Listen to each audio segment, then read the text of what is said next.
Here is how to turn off Instagram remixes.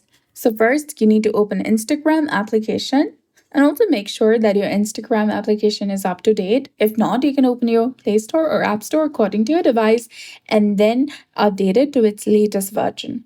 Now select your profile picture to go to your profile menu. Click on the three lines in the top right corner of the screen to go to Settings and Activities section. From here, you need to scroll down and find the option of sharing and remixes. Or you can also use the search bar in the top. Search for sharing. You might also see the option of sharing and reuse instead of sharing and remixes.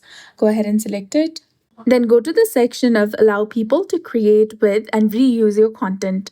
Here, toggle the option for both post and reels according to your preference. And when these are on, anyone can create with all or part of your post and reels in remixes, sequences, templates, or stickers and can download your content as part of their post or reel.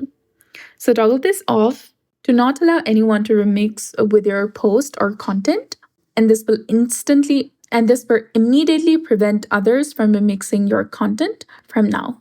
So that's it. I hope you found this video helpful.